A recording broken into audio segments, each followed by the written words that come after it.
Previously on agentpalmer.com, James Gardner's October Light has layers beyond its book within a book. Hope woven through soon-to-be legendary Astrid Falls, and as long as Jonathan keeps talking on the radio, I'll keep listening. This is the Palmer Files, episode 134, featuring Kristen Hamilton, a fiction book editor who's living her best life doing what she loves from the comfort of her own home.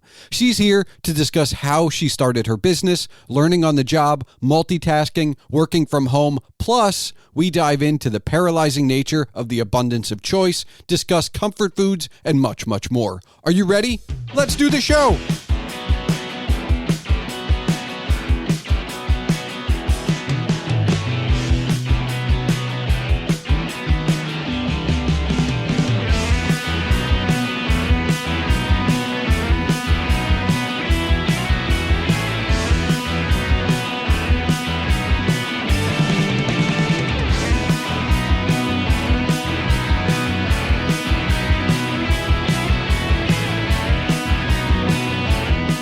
Hello and welcome to the Palmer Files. I'm your host, Jason Stershik, also known as Agent Palmer, and on this 134th episode is Kristen Hamilton. She's a fiction book editor, a business she has built up successfully for more than a decade. You'll hear how that came to be and a little about her process. Plus, we dive into multitasking, library consolidation, discovering what you want to do, how her job as editor has changed the way she reads, the crippling abundance of choice, and well, all of that and more is coming your way shortly. But first, remember that if you want to discuss this episode as you listen or afterwards, you can find all related ways to contact my guest Kristen and myself in the show notes. There, you can also find Kristen's website, kristencorrects.com. That's Kristen corrects.com. Don't forget, you can see all of my writings and rantings on agentpalmer.com. And of course, email can be sent to thepalmerfiles@gmail.com. So without further ado, let's get into it.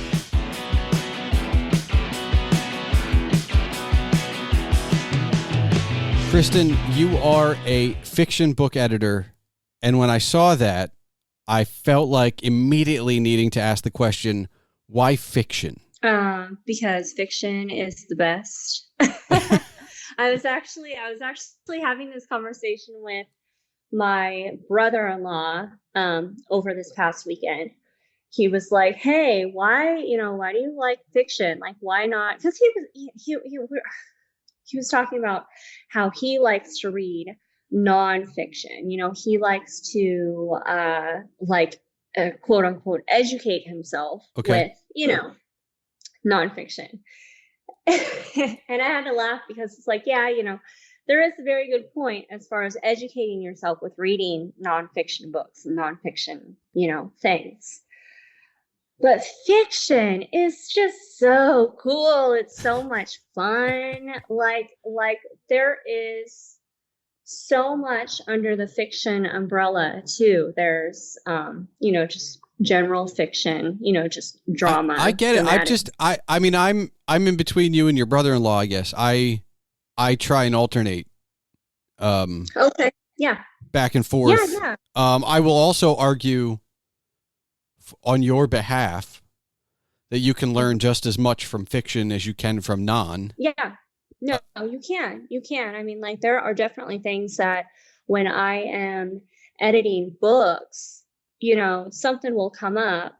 And of course, I can't think of an example right now. That's fine. But, something will come up and I'm like, oh, like, I never knew that. That is so cool. Here's one. Here's an example. Not something that I edited, but something that I read for fun recently. A Dean Koontz book. Can't remember which one. The character, how do I describe this? He had his hand with his thumb and his pinky sticking out, but his other three fingers down, and he wiggled his hand back and forth. And that is called a shaka, I think. Maybe that's not the best example because I can't remember specifically. But my point is that yes, while you are reading fiction books, you could still learn things. Like, there is so much. Do you read nonfiction though? It's been a minute. I would say I actually can't remember the last nonfiction book I read. There have been a few nonfiction books that I've read, but it's all very niche stuff. Like one of my favorite nonfiction books is called Dead Mountain. I can't remember who the author was. Okay. But it was about the and this is a long time ago that I read this, so I'm trying to like grasp at the details. It was the hikers from the Dyatlov Pass incident. It was like the 1950s, like 1955, 1957.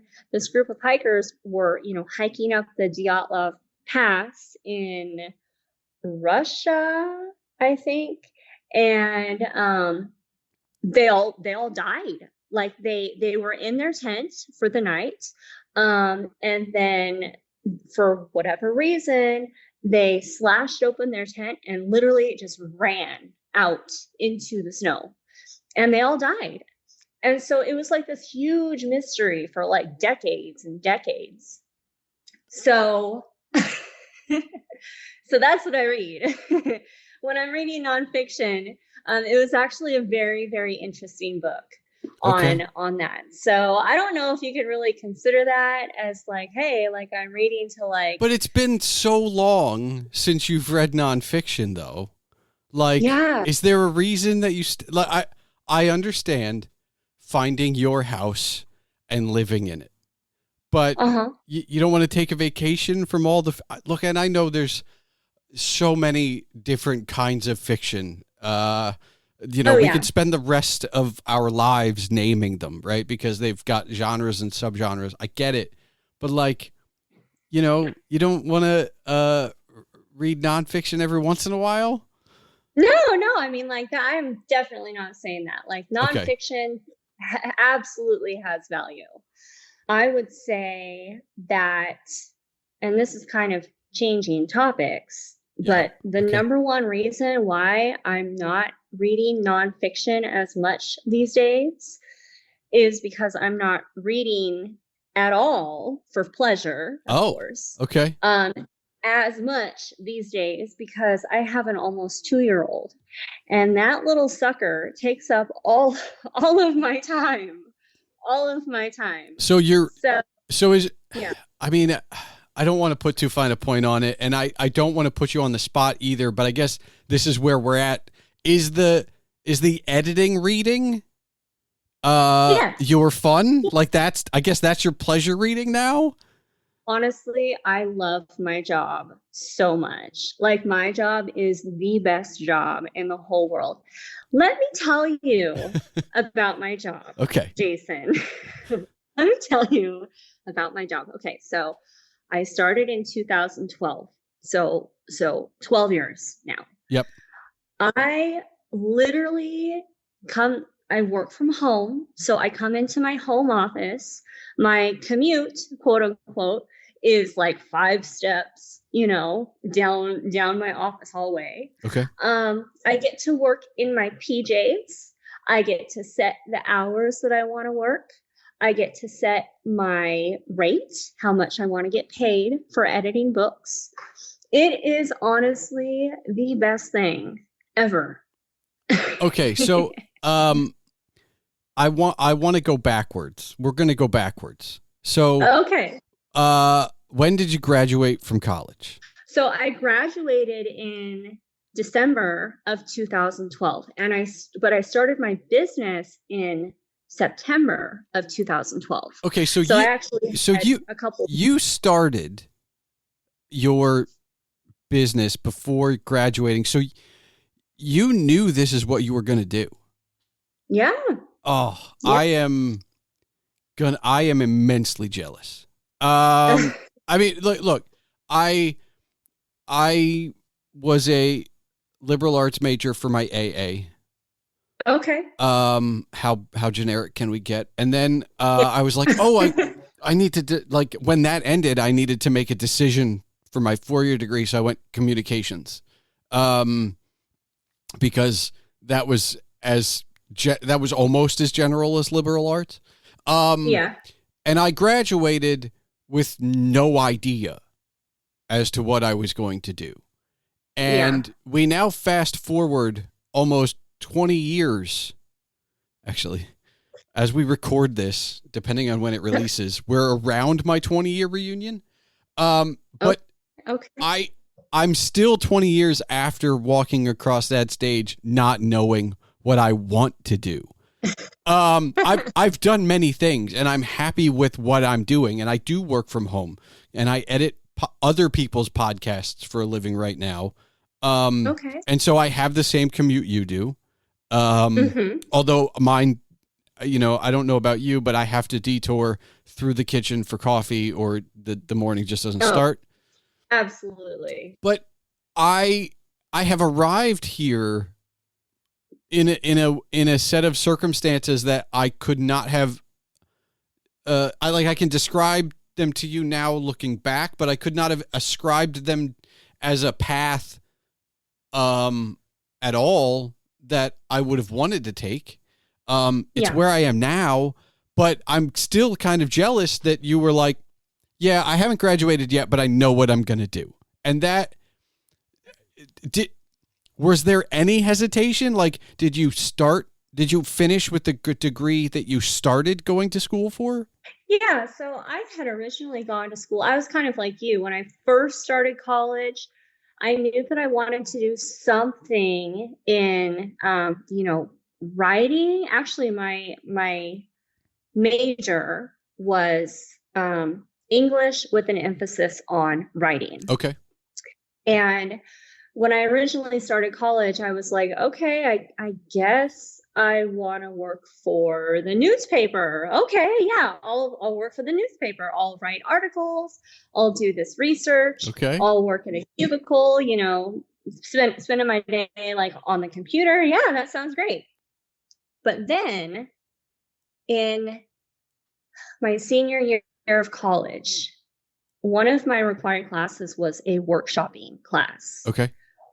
Where it was like you write a short story and you bring it to the class, and everybody edits it and everybody critiques it. Okay. I absolutely hated getting my work critiqued. Okay. I was a bad critique partner. I was like, I took it personally. It just wasn't good. But on the other side of the coin, editing and critiquing other people's work, I was like, whoa, this is cool. Okay. And so like it kind of stuck in my head. And then a few months later, I got laid off from my job. And my husband had just coincidentally bought me this book called Freelancing for Dummies, like a couple weeks before that.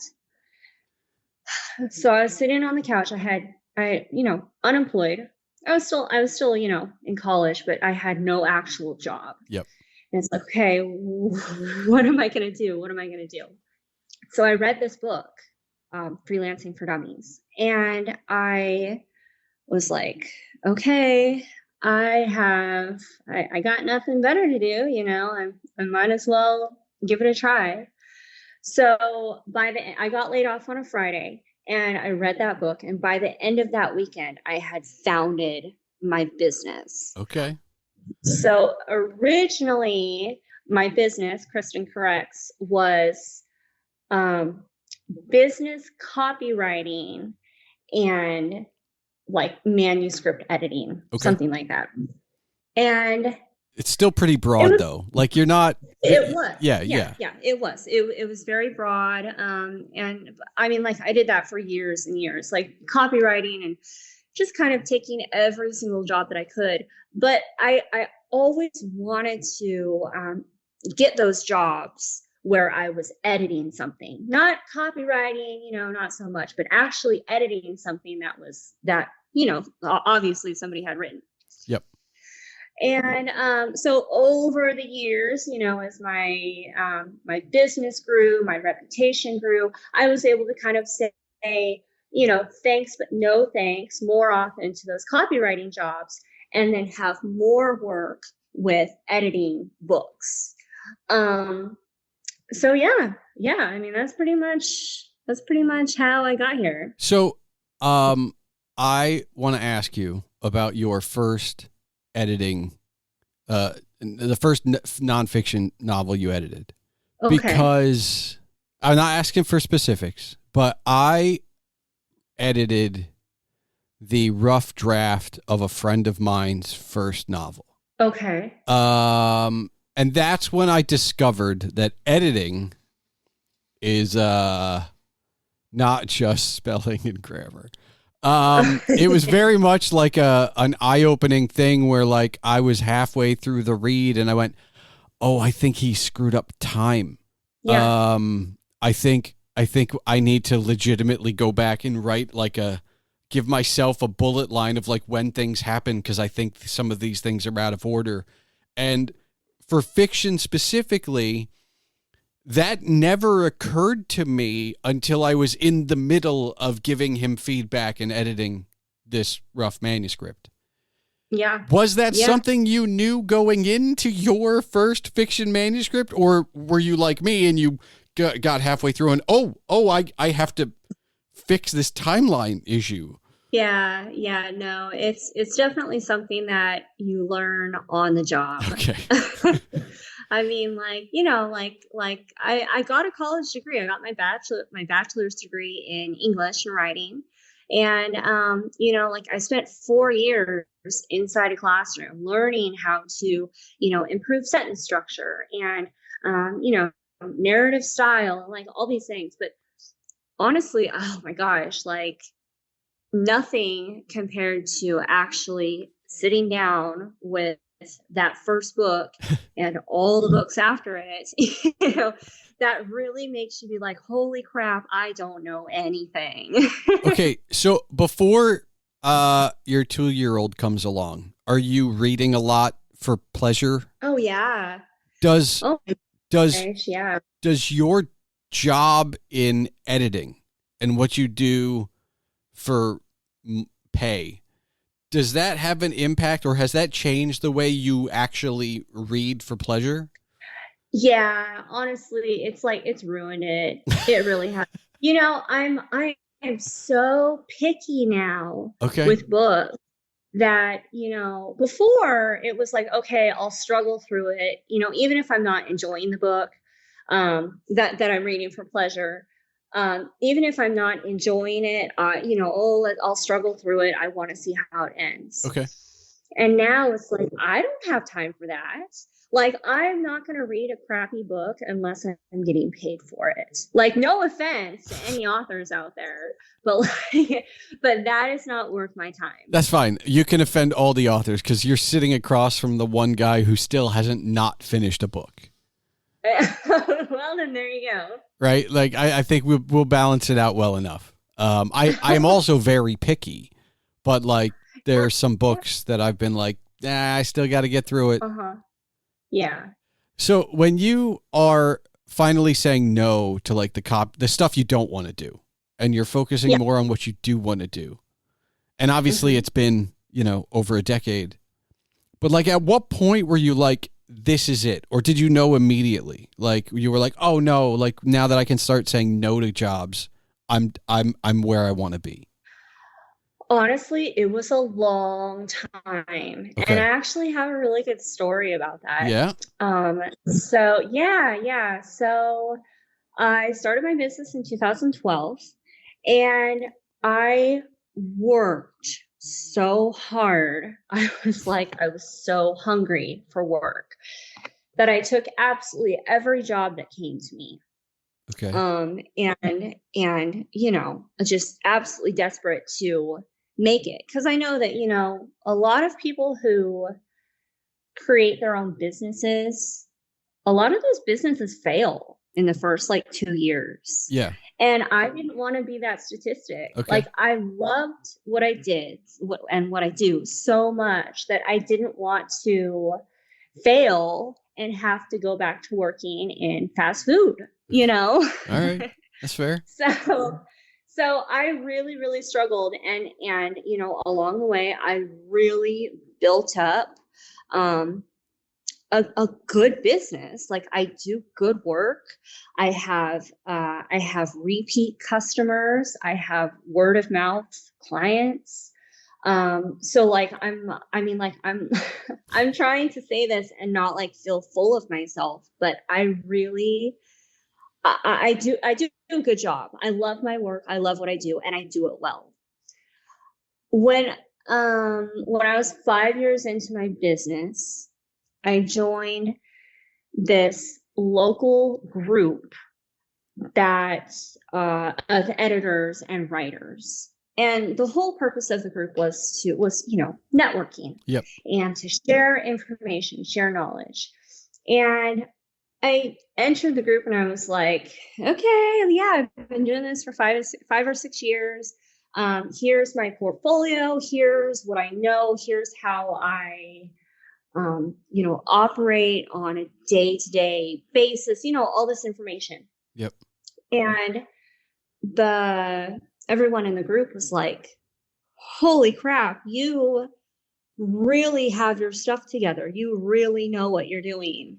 And I'm like, I do. So it was very validating. It was a really nice surprise, I guess, to go into this group hoping, to like have people there who were, older and wiser and more experienced than I was, to be able to teach me things. But in reality, it actually turned out to be the opposite. I mean, well, like, you learned know. by doing, and at that point, 5 or 6 years in, you probably had done as much as anyone else or more. And I mean, a big part of it though too is that I have worked full time from home since day one, and a lot of other editors, or at least the ones in that group, had been, just part time. Like, oh, I edited 2 or 3 books this year, they say, where it's like, okay, well, I've been doing between 30 and 50 books a year since I started. So it's like, it's a huge difference. So this is when I get to ask the question, right? Because anybody out there is thinking, well, she's probably editing some of these together, right? Like you're not going from one, you're not sitting down, editing one all the way through and then moving on to the next one. No. So how are you able to look? And maybe it's just me. I read one book at a time. I'm the weirdo. Okay. And apparently I am the weirdo, because a lot of people that I talk to on this show that are readers have a few books going at once. I read one book at a time. How are you able? I know you can take notes and I know you can reference them, but how are you able to keep, what's the average for you? Like, what's your concurrent, like 3 or 4 at a time? And how do you keep that all segmented? Like, I'm not gonna accidentally remember something about a different protagonist while I'm editing this other thing. Right. No, honestly, I've always found it really easy to keep everything totally separate. Because like I see, I see these worlds and these scenes and these characters in my head. So it makes it really difficult to take a characteristic or a fatal flaw or whatever from one character in one book, and apply it to a completely different character from a completely different book. Like it doesn't happen. It's never happened. Well, I'm going to knock on wood, because I don't want to jinx you, but it's just, because that's, I definitely, I don't know. I mean, you said you were always able to do this? Yeah. I mean, like in college, with all that college reading and, especially for an English major and all those literature classes, they're having you read. Like, I remember when I was in college one time reading 12 books at once. And it's just like, okay, like, I don't know, like I've just always been able to keep things straight. Okay. Yeah. And so you've been working at home on your own, self-employed for over a decade. What do you do to, like, I don't know, I don't want to say utilize the space, but you utilize the space? Like, are you rigid with yourself? Like, I work 9 to 5, or, do you have some wiggle room? Like, how do you manage your day to day in a way where you can remain as prolific as you have been? So honestly, that's like my kryptonite. I'm bad at that. I'm not like terrible, but I'm really not very nice to myself when it comes to building my schedule. I love building my schedule. I love planning things. I love, scheduling things out. But actually following that schedule is like, ugh. Like, so what's the hard part? Is it like stopping on time? Like, are you a workaholic, I guess? No. Oh, okay. So I am very, very adamant about 6 o'clock. I'm done. I'm done with work at 6 o'clock, and I don't work on weekends. I am so incredibly adamant about that. My problem is actually getting my butt into my office in the first place. Okay. So I get to ask this question. This is great. Are you a morning person? Yes. Yeah. I love waking up early. My schedule right now is a little bit weird. So my husband and I, we both work from home. Okay. So I take the kiddo in the mornings, and then he usually takes his nap from 12 to 2. So then when I put him down for his nap at 12, I go to work. So I work 12 p.m. to 6 p.m. Okay. And that's my schedule right now. Honestly, I change it up I'd probably say twice a year, just kind of to have something different, kind of, get some variety in there. Okay. But yeah, no, so I'm working afternoons right now. All right. I work from home. My partner works from home. She's always worked from home. She moved in with me and kept a job she moved in with me from across the country and kept her job. So basically she's been working from home for as long as we've been together. And, when she moved in, I had a real office job, and, okay.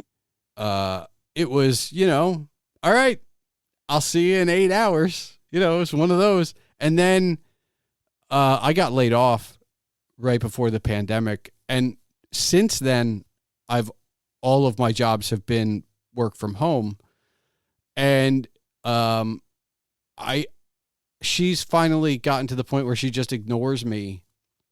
But 2 people working from home, it's very, I don't want to say it's rough on the relationship. It's rough on the work.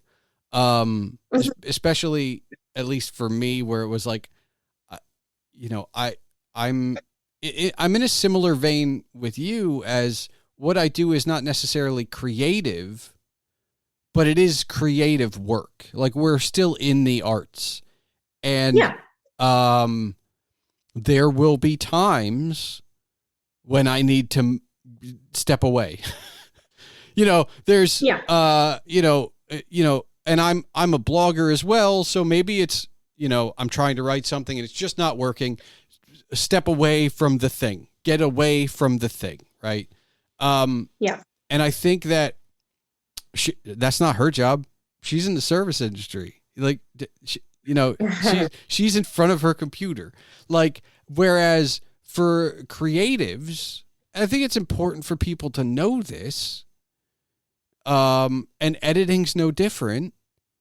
Sometimes, if you do have a problem, you need, like, getting I know it sounds very cliche, but like taking a walk will help you fix the problem. Yeah. And sometimes we need that. And it's very, I used to be like, hey, you want to go for a walk? It's 11 o'clock. No, my lunch isn't yet. Like, just maybe like, hey, come on. How about now? No. You can, that's fine. But I very much think that it's creative. And I also think that what you do in editing, look, I love editing. I have a love-hate relationship with writing, but I love editing other people's things. I should ask her is that really like I love editing somebody else's stuff, not my own. Right. What I mean, obviously, not only were you reading with an English degree, you were doing quite a bit of writing with an English degree. Do you still write? No, actually, you know what? Hardly ever. I had a dream, I guess, a long time ago, probably like 8 or 10 years ago, that I wanted to publish all the short stories that I had written when I was in college. Okay. And I don't know, I just kind of got caught up in just the hamster wheel of life, of work, of editing other people's books. And yeah, I never got around to it. I have been thinking recently about writing a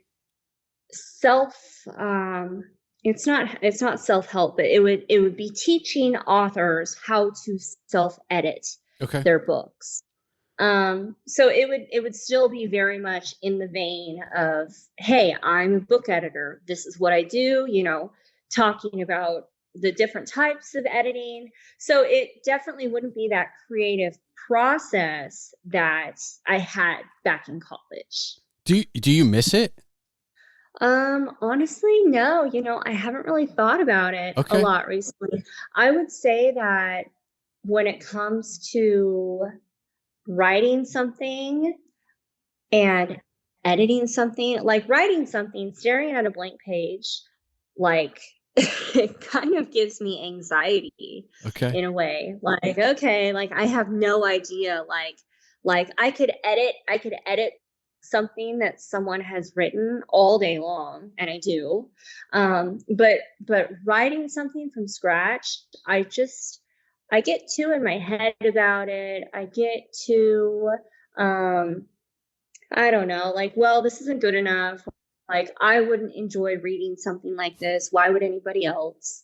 Was it that way in college too? And high school for that matter? That's actually a really good question. I'm trying to remember. Because it like, I think you might be the first person I've spoken to who's like around publishing, who doesn't also write. Oh, okay.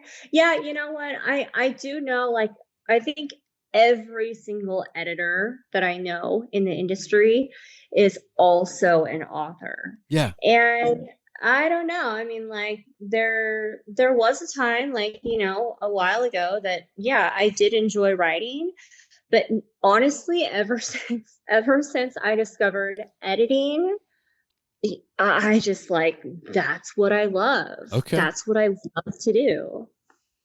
All right. So when you're not editing, what are you doing to unwind, to disconnect? Well, taking care of my screaming 2-year-old. That's not very relaxing though. I love traveling. So my husband and I booked a 16-day cruise to Hawaii. Okay. And that's going to happen in January. So I'm really, really excited about that. But on a day-to-day basis, sometimes I'll read books. Like, I just got a Dean Koontz book from the library. Sometimes I, watch TV. I'm in the middle of rewatching Breaking Bad and Orange is the New Black right now. Okay. You didn't want to find anything new? Dude, honestly, I have a really hard time finding the focus and the attention span, at least right now in my life, to really spend a lot of effort on watching something new. I mean, look, for me right now, it's just a lot easier to rewatch something that I'm familiar with, so I don't have to pay that much attention. I get what you're saying. When it comes to new things, if I have 45 minutes to myself, first of all, the abundance of choice, scary. And second of all, thanks to the power of like the people who create YouTube clip salad where like you can watch like 10 random scenes from any show. That's great. That's like comfort food. Instead of having to go like, and I'm not picking on it because we're like every other household. We have all of the services, but take any random service, turn it on and go, I didn't know that was out. I didn't know that was out. I didn't know that was out. Oh, I haven't seen that in a while. And then like, it's the new channel surfing. It is. And I don't need that. I could just go to YouTube and be like, I feel like, I don't know, this. Like, give me a bunch of old Futurama clips. Go. Right. And just easy. And that's a half hour. And now I've got just enough time to get a snack and get back to whatever's next. Right. Like I get it. And I wasn't really picking on you so much as just it's, with what you do, I would think you would try and get a little bit more, I don't know, new stuff, new blood into your thing, because the only new blood you're getting is from work. And that's, I don't know, like there's a part of me that wants to be like your friend and be like, but you need something new that's not work, Kristen. Like, I know. It's actually a really good point that you have. Because look, I like, I guess selfishly, this is my new thing. Like I usually talk to a guest. I always talk to a guest. Often they're people I've never met before, like you. And so that's my new to me. Right. Like, and that's my influx of like new ideas or new conversations. Cause I've had the same conversation with my friends over and over again, many times. Yeah. So this is new. But it shouldn't just come from work. That seems, and look, I know you have a 2-year-old, so that you have a new perspective on everything, getting to see things through your child's eyes. Yes. But you should still get to experience something new through your own eyes. I know. Yeah. Honestly, that's why I like to travel. I love traveling, but it's so expensive. It is so expensive to do anything anymore. Well, have you done, all right. I spent almost a decade in destination marketing, tourism marketing stuff. So I get to ask this question as someone who knows the answer for the average person, but have you been a tourist in your own town?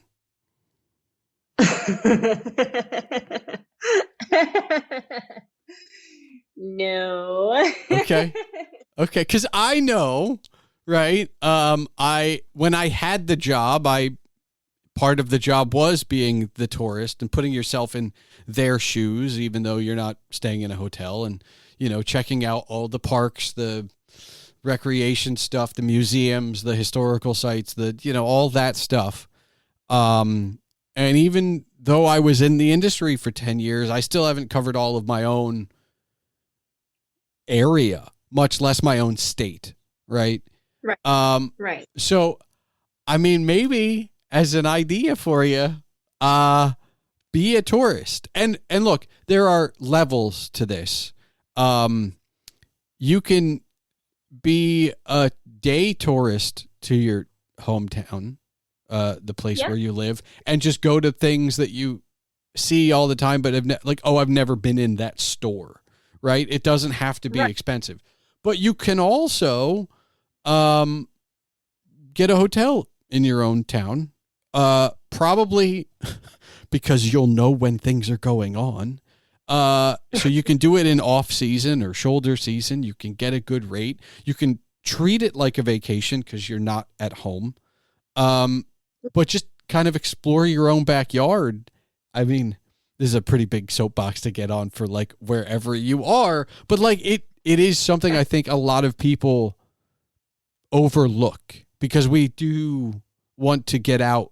However, I know my audience. Kristen, you work from home. So I know. Going 5 blocks away is new to you most of the time. I know. Yeah. I know. I okay. In my defense. Yeah. In my defense, sometimes I go to the local Starbucks. Okay. And I get real excited when I go to the local Starbucks. Okay. I mean, you did say you took out a Dean Koontz from the library. So, I mean, I guess that this is we'll go back to your work/play for a moment. First off, do you have a copy of every book that's published that you have edited? Almost. Okay. Yeah, almost. And how is the rest of your library? Actually, I spent a lot of time during the pandemic consolidating my library. Like totally because my bookshelves were so full. I'm just using closet shelves inside my office closet for my bookshelf. Okay. I have so many books because I had them like double and triple deep. They were so busy that the shelves started to collapse. Like they're like sagging. They're like coming away from the wall. Okay. And I went in there one day and I was like, holy crap. So what? This is dangerous. So I am slowly purging my library. And by that, I mean, I'm reading all of the books in my house and deciding what to keep based on reading it. That is not, I would say that is not a great way to do it because it takes a while because I live in that. It's not like FOMO, but like this book is in my house. It's available to me. Why wouldn't I read it before I get rid of it? But what did you do? Like, what was your process for consolidating your library? I looked at the back cover blurb, the back cover description about the book. And I was basically like, hey, if this is something that I'm like, absolutely, oh my gosh, this sounds so good. I want to stop what I'm doing and read it right now. Then I kept it. Okay. Everything else, like 80% of my books, I was like, I don't have time. I don't have the interest. No. Okay. That's quite a lot, but I mean, that's pretty good. What about the books you've read? Did you keep any of those? Or were you like, I probably won't reread this? No. Yeah. So I have a very small bookshelf of the books that I've read and I liked enough to the point that I wanted to keep. Okay. So yeah, it's probably like maybe a dozen books altogether. So I don't want to put like too fine a point on it, but I guess that would make you more of a reader than a collector, I guess. Yeah.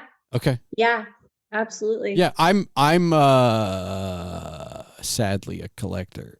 Like I have at least there are currently 3 authors in my house that I have every book they wrote. Oh my God. And unfortunately, most of them are prolific. There's a 4th author who I'm slowly working towards, who's also prolific. So like, even if I were just going to keep those, that's probably one whole like 6-foot bookshelf, maybe more actually. And so like I'm, by downsizing, by reading all the books in my house, I've very much been like, all right, it's time to read this because I don't think I want to keep it, but I'm still interested in why I have it. Because I guess I want to ask you. So one of the things that's been weird about reading all the books in my house is that I don't know how I got some of these. I didn't buy all of them. maybe some of them were passed down. Maybe I definitely believe that, when we were cleaning out my late grandparents' estates, respectively, like occasionally I would pick up a book or two, and probably forget about it. And so some of them are here.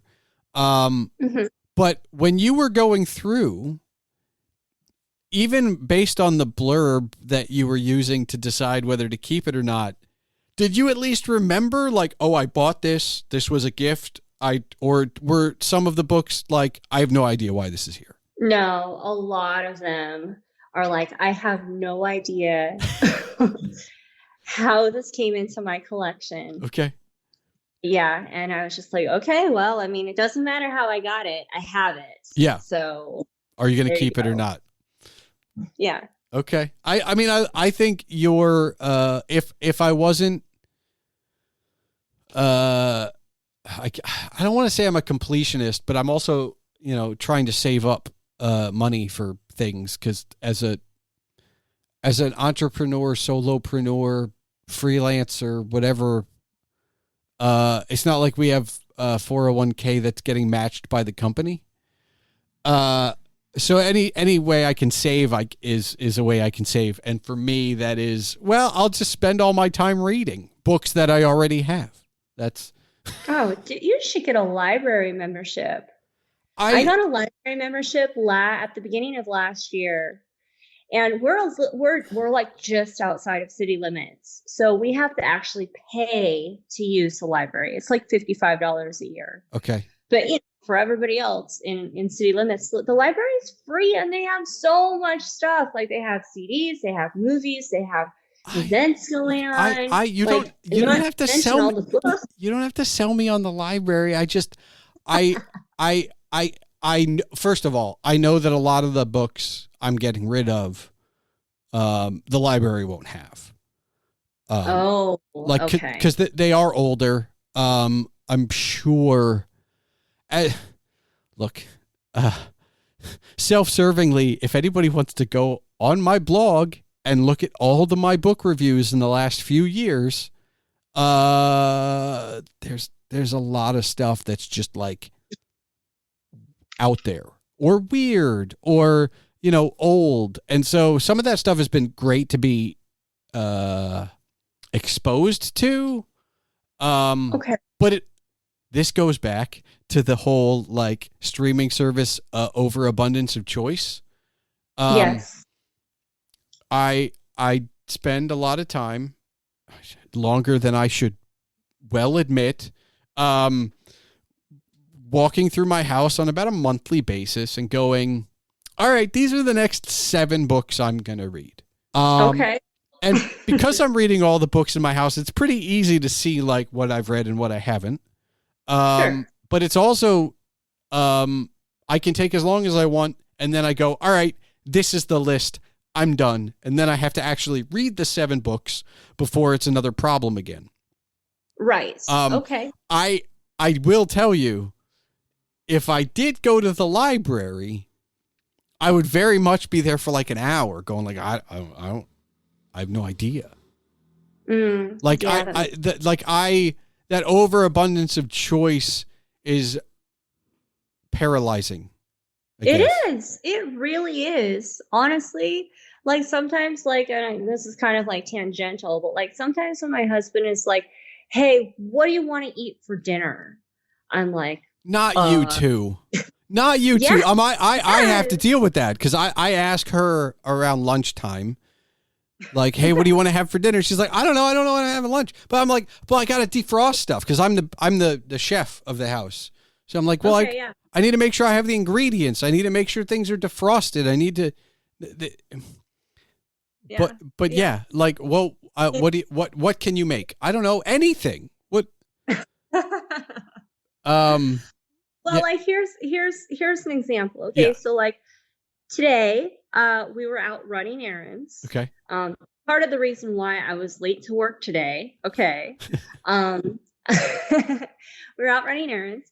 And he's like, "Okay, what do you want to eat for lunch? We could go have sushi." And I'm like, "Sushi sounds so good. let's do it. And he's like, well, hang on. There's also Five Guys right next to it. There's also a Dave's Hot Chicken in the parking lot. Or we could just go to Costco and get one of their hot dogs because we have to go to Costco anyway. And I'm like, well, wait a minute. Like this is too much. So you were fine. You were fine with the first one. Exactly. And then the additional options came up. Yep. And it's like, well, wait a minute. Because like, yeah, sushi sounds great, but so does a big cheeseburger from Five Guys. But wait a minute. Also, that $1.50 hot dog and soda combo from Costco is absolutely unbeatable. But I also want to try Dave's Hot Chicken. And so it's like all these things that it's like, you start thinking about it too much and it's like absolute shutdown. That's the way it is. That's how we end up eating and watching and listening to the same things over and over. But they're not comfort food for nothing, I guess would be the other argument, right? Yeah, that's true. That is true. Yeah. So I guess what would be your go-to comfort food? Oh my gosh, I can make the best bread pudding. Okay. It is so freaking good. Holy crap. I have been trying to lose this last bit of baby weight for 2 years. I can't lose the last 10 pounds because I keep eating bread pudding. Like I can't stop. I mean, it seems like I don't think that sounds like a bad problem to have though. Like, oh no, this thing that I love tastes too good. I know. And you know what? The worst part about it though, is that like, I try to be strict with, okay, I'm at my calorie limit for the day. I cannot have a snack tonight. And then, my husband will come along. Oh, come on. You only live once. Life's about moments. I'll heat up the bread pudding for you. Oh, I'll pour you a glass of milk too. And then it's like I'm eating 800 calories right before bedtime. It's fine. It's fine. I wouldn't, he's not wrong, I guess. It's really hard to argue with you only live once. I know. That's why I still haven't lost these last 10 pounds because I can't. Okay. I can't say no. Yeah. Well, I mean, look, and I'm the wrong person to have this conversation with because, like, my mother, who actually both my parents lost a decent amount of weight in the last maybe decade, and they're probably at their most healthy now that they've ever been, but my parents don't want really for anything. Like I'm very much like my father. It's really hard to get either of us a gift. However, my mother, bag of Doritos. That's all it takes. Like if birthday, just thinking of you, ma, or like bag of Doritos. Mother's Day, it's a bag of Doritos. And like, what I think it was a few years ago. I don't know when I did this, but because I usually just get her a big bag, but my mother, who will occasionally be like, yeah, but like I'm trying to watch my weight, so I'm like, all right, well I'll get you a few small bags, which doesn't help because then my mother eats like 2 small bags, so it's not really helping. But I literally put them on. I got like a bunch of chopsticks and I made like a bouquet of like small Doritos bags for her. It was a bit overkill, but I love my mother. I'm glad she's in the shape she's in, but if Doritos are going to make her smile, I can't be like, yeah, but no. Yeah. So I'm with your husband on this one. Eat the bread pudding. It's fine. I know. But yeah, hold on. But this is bread pudding you're making? I'm making it. I'm making it from scratch. Yeah. So, I mean, if like, I don't know, maybe replace the butter with something like a substitute. Like No. No substitutes. No. It has to be, okay, this bread pudding recipe, it uses a whole stick of butter, okay? It's like 3/4 cup of white sugar. It's got eggs, it's got milk, and I only drink whole milk, okay? I am a milk connoisseur. I love milk, okay? Oh my gosh, I found this milk. It's called Organic Valley Grass Milk. Okay. It has it's a green container. Okay. It is the best milk I have ever had in my whole life. It's whole milk, so it's like, it's rich, it's creamy, it's delicious. It's so good. I have taste tests with milk, I'll pour a little bit of milk in this glass, pour a little bit of different type of milk in this glass, I'll have like 2 or 3 or 4 different. Have you tried the bread pudding with, like, I don't know, a Smart Balance, or like, I feel like that's the only thing you could, if you're a milk connoisseur, I feel like the butter's the only thing you could like change out. Yeah, I mean, I guess I could, but at that point, I'm only saving like 50 calories. And is that really worth it? I'll see, now you're using my own logic against me. It's like, exactly. Cruel. Yeah. But anyway, I wanted to get back to Doritos. I had a question. Yeah. Okay. I bought a bag of Doritos last week. Yep. And I feel like they've been putting less powder on the Doritos. It depends on the bag.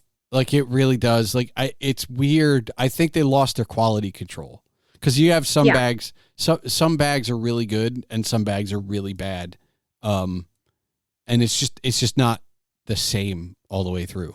Although I feel like now I need to ask my mother that, because she would know a lot better. I buy them for her.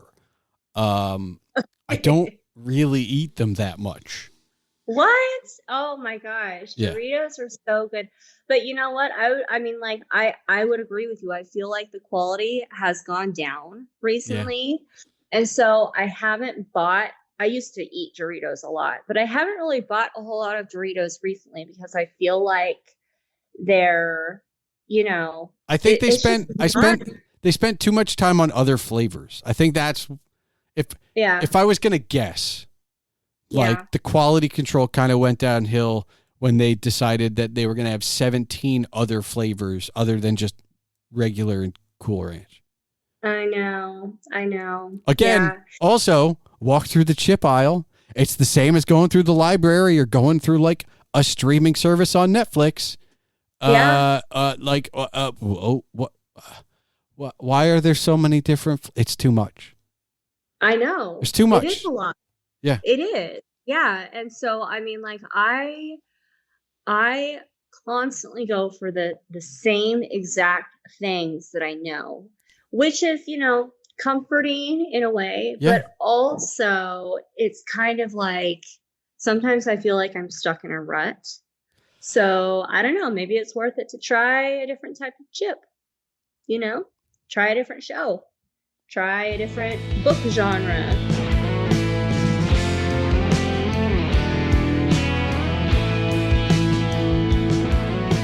Comfort is good, but new things can be good too if you are in a rut.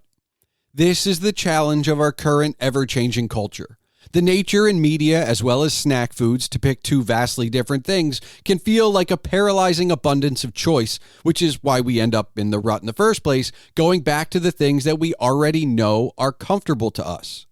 And so there is no secret sauce for not having the bread pudding or Doritos, or going back to the shows or movies that we've seen over and over and over. In the nerdiest terms I can think of, because it's what comes to my mind, we all want our hobbit hole, because that means comfort. And the older you are, the more defined the comfort is. You have decades to go back to that show, that movie, that album, that snack. And so you may feel like you are in a rut. I don't think this is actually the case, though. I think that plenty of us get into new things and try new foods and new restaurants, new shows, new movies. but because the groove is so deep in our brains for our favorites, it's what we think of most often. So don't give yourself too hard a time. Be nice to yourself and make sure you get a little comfort every now and again.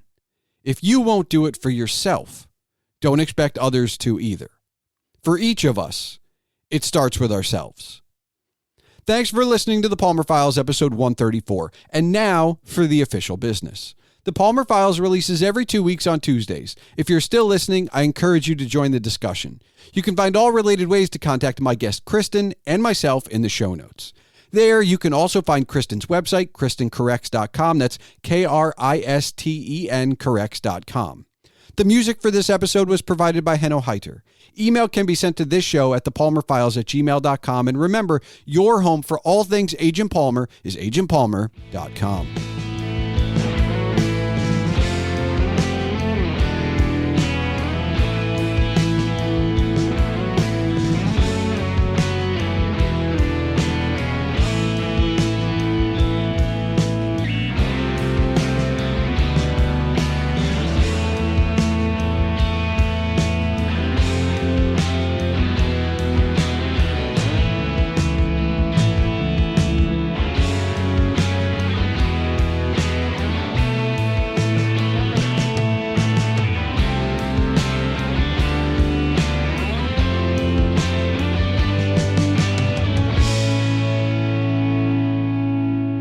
All right, Kristen, do you have one final question for me? When was the last time you tried something new outside of your comfort zone, and how did it go? Well, I don't know what the answer to that is, because I read, I guess, outside of my comfort zone just by the nature of what's in my house.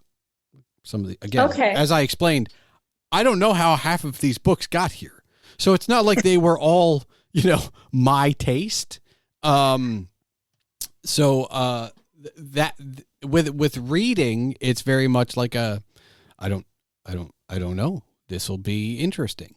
But as far as like outside of my comfort zone, truly, I get to throw my best friend under the bus because look, I live with, it didn't come up. And if it doesn't, I don't tell people, because why would I? But like, yeah. I'm a functioning, massive, anxiety-ridden human. Okay. Yeah. It's not diagnosed, but like I can live with it.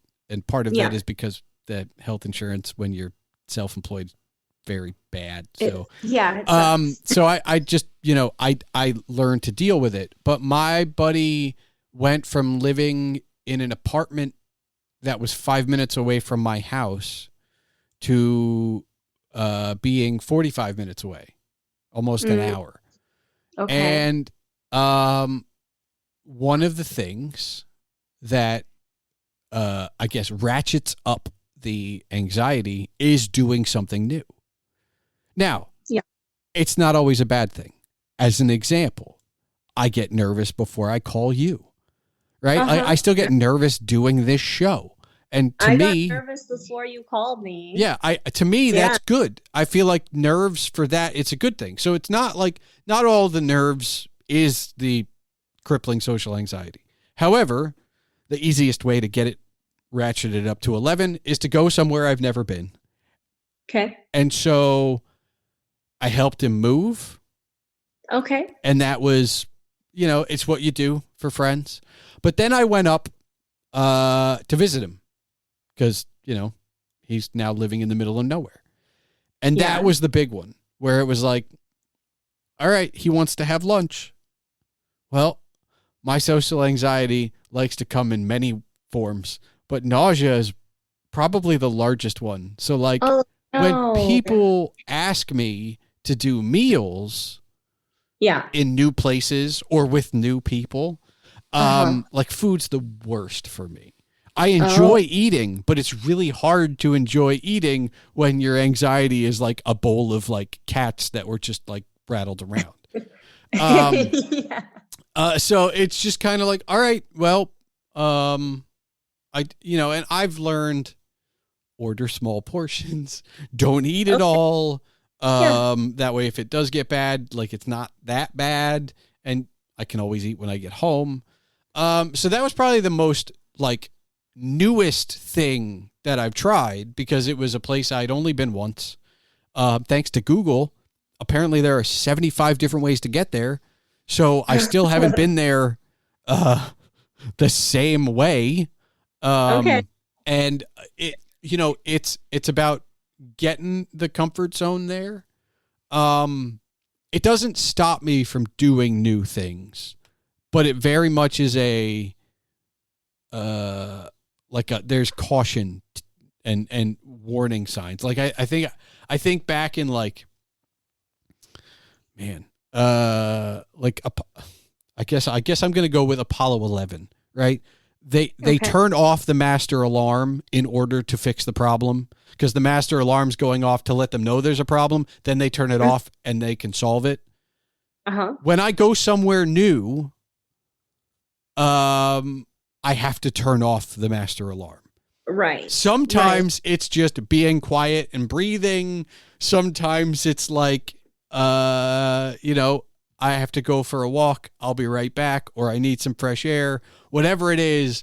But it does take a while to figure out because it's never the same. Yeah. We're all humans and we all have different kinds of anxiety, and mine's maybe a little bit more active than most, but I've learned to live with it. And so new things are harder. But I still try and do it on occasion. But commonly it's reading outside of my comfort zone as opposed to getting outside of my comfort zone.